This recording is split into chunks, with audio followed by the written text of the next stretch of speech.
नमस्ते बच्चों, class 10 Bihar board के बच्चों के लिए हिंदी विषय का हम 100 महत्वपूर्ण ऑब्जेक्टिव आपके लिए तैयार किए हैं। इसमें हिंदी व्याकरण का भी सवाल आपको देखने को मिलेगा। ठीक है, 2 पार्ट में ये वीडियो आपके पास पहुंचने वाला है। आज हम 50 ऑब्जेक्टिव आपके सामने रखेंगे और इस 50 ऑब्जेक्टिव में आप कितना ऑब्जेक्टिव सही कर पाते हैं, ये आप देखिए कि आपका बोर्ड परीक्षा इतना नजदीक आ गया है, तो 50 में से आप कितना ऑब्जेक्टिव सही कर पाते हैं। चलिए, पहला सवाल देखिए आपके सामने है और पहला सवाल देखिए क्या कह रहा है। पहला सवाल में कहा जा रहा है कि बाबा साहेब अम्बेडकर संपूर्ण मांग में भारत सरकार के कल्याण मंत्रालय द्वारा कितने खंडों में प्रकाशित हुआ था, है ना। तो आपका जवाब होना चाहिए ऑप्शन डी, 21 खंडों में। चलिए, दूसरा सवाल पे हम लोग आते हैं। बुद्ध, कबीर, ज्योतिबा फुले किसके चिंतन व रचनात्मकता के प्रेरक व्यक्ति रहे हैं। तो आपका जवाब होना चाहिए भीमराव अंबेडकर, है ना। एकदम फटाफट T20 स्टाइल में हम लोग 50 ऑब्जेक्टिव देखने वाले हैं। किसने लपक कर मदन को हाथों से उठा लिया। तो आपका जवाब होना चाहिए गिरिधर ने, है ना। चलिए, चौथा सवाल के लिए हम लोग बढ़ते हैं। काम तो कासू बाबू का ही मालूम पड़ता है, इधर ही खेल रहे थे, यह किसने कहा। तो आपका जवाब होगा सोफर ने, है ना। सोफर ने ये स्टेटमेंट दिया था। अगर आप कहानी पढ़े होंगे तो आपको ये बात पता होगा। चलिए, पांचवा सवाल अगर हम लोग देखें तो मैक्स मूलर के अनुसार उनके यहाँ प्रचलित कहावतों और दंत कथाओं का प्रमुख स्रोत किसे माना जाने लगा है। तो आपका जवाब होना चाहिए बौद्ध धर्म को। चलिए, हम लोग अगर क्वेश्चन नंबर 6 देखें तो हितोपदेश का जर्मन भाषा में अनुवाद किसने प्रकाशित करवाया। तो आपका जवाब होना चाहिए मैक्स मूलर ने। अगर हम लोग चारू चंद्र लेख किनकी रचना है, अगर ये प्रश्न आपसे एग्जाम में पूछेगा तो आपका जवाब होना चाहिए हजारी प्रसाद द्विवेदी जी का, है ना। नागरी लिपि शीर्षक पाठ किस पुस्तक से लिया गया है। तो आपका जवाब होना चाहिए भारतीय लिपियों की कहानी से। अगर हम प्रश्न संख्या 9 की ओर बढ़ें तो किसके गले में स्काउटों की तरह एक रुमाल बंधा था। तो आपका जवाब होना चाहिए कि बहादुर के। अगर हम 10वां प्रश्न की ओर बढ़ेंगे तो बहादुर कहाँ से भागकर आया था। तो आपका जवाब होना चाहिए नेपाल से। परंपरा का मूल्यांकन किसकी कृति है। तो आपका जवाब होना चाहिए रामविलास शर्मा की। अगर हम लोग आगे बढ़ें और 12वां प्रश्न को देखें तो पंडित बिरजू महाराज की गुरुआइन कौन थी। तो आपका जवाब होना चाहिए कि उनकी माँ, है ना। पंडित बिरजू महाराज किस घराने के वंशज थे। तो आपका जवाब होना चाहिए लखनऊ घराने का, यानी कि 13 का बी जो है अपना सही जवाब होगा। अगर हम अगला प्रश्न की ओर बढ़ें तो लेखक आविन्यो क्या साथ लेकर गए थे। तो आपका जवाब होना चाहिए पुस्तक, टाइपराइटर और टेप्स।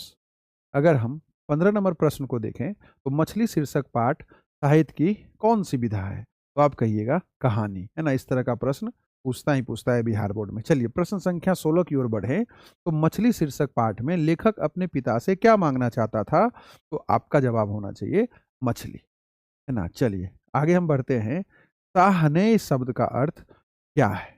तो साहने शब्द का अर्थ होगा सुशील वाद्यों में साह। काशी किसकी पाठशाला है। तो संस्कृति की। 19वां सवाल अगर हम लोग देखें तो नौबत खाने में इबादत पाठ के केंद्र में कौन है। तो आपका जवाब होना चाहिए बिस्मिल्लाह खां। अगर हम लोग आगे बढ़े तो शिक्षा और संस्कृति शीर्षक पाठ के लेखक कौन है। तो महात्मा गांधी, यानी 20 का ऑप्शन ए होगा। चलिए, 21वां सवाल आप देखिए, 21वां का जवाब बताइए। महात्मा गांधी के अनुसार उदात्त व बुद्धि शिक्षा क्या है। तो आप कहिएगा हुजूर अहिंसक प्रतिरोध। अगर हम 22वां सवाल की ओर बढ़ें तो मेरा धर्म कैद खाने का धर्म नहीं है, यह पंक्ति किस शीर्षक पाठ की है। तो आप बोलिएगा शिक्षा और संस्कृति। 23वां सवाल अगर हम लोग देखें तो मदन पड़ोसियों के आवारा गर्द छोकरों के साथ क्या कर रहा था। तो आप कहिएगा हुजूर लट्टू नचा रहा था। चलिए, 24 नंबर अगर प्रश्न की ओर हम बढ़े तो कहा जा रहा है कि मैक्स मूलर का जन्म कब हुआ था। तो आप कहिएगा साहब 6 दिसंबर 1823 ईस्वी को मैक्स मूलर साहब का जन्म हुआ था। अगर हम लोग 25वां प्रश्न की ओर बढ़े तो हु आर सुद्राज किसकी रचना है। तो आप कहिएगा भीमराव अंबेडकर की रचना है ना। अगर हम 26वें प्रश्न की ओर बढ़ें तो राम नाम बिनु विरथे जगी जन्मा शीर्षक कविता के रचनाकार का नाम क्या है। तो आप कहिएगा गुरु नानक। 27वां प्रश्न की ओर हम बढ़े वाणी कब विष के समान हो जाती है? तो आप कहिएगा राम नाम के बिना जो है वाणी वो विष के समान हो जाती है। अगर हम 28वां प्रश्न की ओर बढ़े बेटा, तो कहा जा रहा है अयनी शब्द का अर्थ क्या होता है? तो अयनी शब्द का अर्थ गृह होता है। चलिए 29वां प्रश्न देखो, मो मन मानिक लय गयो चितय चोर नंद नंद। यहाँ ये वाला होता है ना, यह पंक्ति जो है किस कविता से उद्भूत है? तो जो भी इसको पढ़िएगा थोड़ा सा समझ रहे हैं ना आप कि हम हिंदी के एक्सपर्ट नहीं हैं, तो अपना ऑप्शन ए जो है सही जवाब हो जाएगा, प्रेम अयनी श्री राधिका। चलिए 29 नंबर के बाद हम लोग 30वें प्रश्न पे अगर आए, 30वें प्रश्न पे आए, तो कहा जा रहा है कि प्रेम की पीर के कवि हैं। तो प्रेम के पीर के कवि कौन थे? घनानंद जी थे, है ना। चलिए हम लोग आगे बढ़ते हैं। घनानंद किस काव्य धारा के सिरमौर कवि हैं? आपका जवाब होना चाहिए रीति युक्त काव्य धारा। चलिए हम लोग 32वें प्रश्न की ओर बढ़ते हैं। निम्न में से कौन सी कविता बद्री नारायण चौधरी प्रेम घन की है? तो आप कहिएगा ऑप्शन डी। 32 का आप ऑप्शन डी के साथ जा सकते हैं। 33वां प्रश्न देखो बेटा, स्वदेशी शीर्षक कविता किससे संकलित है? तो आप बोलिएगा प्रेम घन सर्वश्रेष्ठ। चलिए 34 नंबर की ओर अगर हम लोग बढ़ें, तो सुमित्रा नंदन पंत उत्तरांचल के किस जिले के रहने वाले थे? तो आप कहिएगा चमोली ना। इसमें जानते हैं चमोली हमको लग रहा है कि ऑप्शन बी होना चाहिए। क्या होना चाहिए बेटा? ऑप्शन बी के साथ जाइए। ठीक है, आप कमेंट करके बताइएगा, क्योंकि कोई बड़ी चीज़ नहीं है, एक दो आंसर हमसे गलत भी हो सकता है। तो 34 का हम फिलहाल बी के साथ जा रहे हैं। अल्मोड़ा जिले के रहने वाले थे सुमित्रा नंदन पंत। चलिए 35 नंबर प्रश्न की ओर अगर हम लोग बढ़े, तो भारत माता शीर्षक कविता किस काव्य कृति से ली गई है? तो 35 नंबर प्रश्न का हो जाएगा ऑप्शन सी। 35 का सी के साथ हम लोग चलते हैं। 36 जो है, कवि रामधारी सिंह दिनकर को किस रचना पर ज्ञानपीठ पुरस्कार प्राप्त हुआ? तो उर्वशी के लिए इनको ज्ञानपीठ पुरस्कार मिला था। 37 नंबर अगर प्रश्न की ओर हम बढ़े, तो कहा जा रहा है कि देवता कहीं सड़कों पर गिट्टी तोड़ रहे, देवता मिलेंगे खेतों में खलिहानों में। यह पंक्ति किस कविता से ली गई है? तो जनतंत्र का जन्म, ऑप्शन बी के साथ हम जाएंगे इस प्रश्न।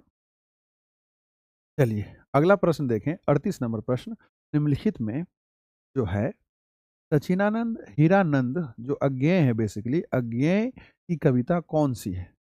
4 ऑप्शन आपके सामने है, तो 38 में जो है आप क्या जवाब देंगे? हिरोशिमा, यानी ऑप्शन डी के साथ आप जा सकते। करील के कुंजन ऊपर बारह शीर्षक रचना में किस छंद का प्रयोग हुआ? तो आप कहिएगा ऑप्शन सी सवैया। अगर हम लोग आगे बढ़ें और 40वें प्रश्न को देखें, तो यहाँ कहा जा रहा है कि कुंवर नारायण रचित इन दिनों साहित्य की कौन सी विधा है? तो आप कहिएगा हुजूर काव्य संग्रह।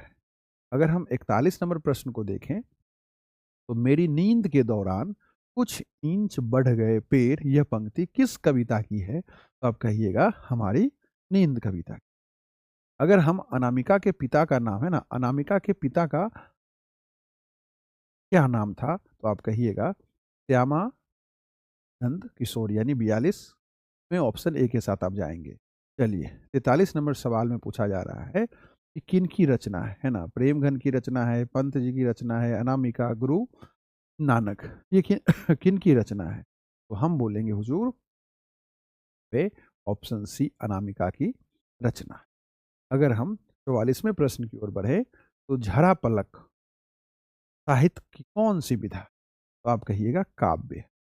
चलिए रेनर मारिया रिल्के का जन्म कब हुआ था? तो आप कहेंगे 4 दिसंबर 1875 ईस्वी में इनका जन्म हुआ। अगर हम लोग 46वें प्रश्न की ओर बढ़ें, तो हिंदी में स्वर वर्णों की, व्याकरण से सवाल है, हिंदी में स्वर्ण वर्णों की संख्या कितनी होती है? आपको पता होगा कि भैया 11 होती है, यानी 46 में ऑप्शन बी के साथ आप जा सकते हैं। निम्न में से द्विगुण व्यंजन कौन है? तो भाई यहाँ पे जो है ऑप्शन बी के साथ आप जाइए, 47 में बी जो है आपका सही जवाब होगा। अगर देखिए ये भी देखिए उच्चारण स्थान वाला हर साल सवाल आ ही जाता है कोई ना कोई, तो त का उच्चारण स्थान क्या होगा? दंत होगा, है ना? आसान सवाल है। निम्न में से अघोष वर्ण कौन है ना? य, र, त, ल, इसमें से अघोष वर्ण कौन है? तो आप कहिएगा ऑप्शन सी त। यहाँ पे 49 का सी आंसर हो जाना चाहिए। चलिए आखिरी सवाल है कि एक ही ध्वनि जब द्वित्व हो जाए तब वह कौन ध्वनि कहलाती है? आप बोलिएगा वो युग्मक ध्वनि कहलाती है। चलिए इस वीडियो को लाइक भी कीजिए, शेयर भी कीजिए और बताइए 50 में से आपने कितना सही किया। कमेंट करके बताइए, है ना? अगर आपको ये वीडियो अच्छा लगा, एकदम T20 स्टाइल में हम 50 ऑब्जेक्टिव देख लिए। 50 ऑब्जेक्टिव के साथ हम आपको अगला वीडियो में मिलेंगे। धन्यवाद। एग्जाम के लिए बेस्ट ऑफ लक। जय हिंद, जय भारत।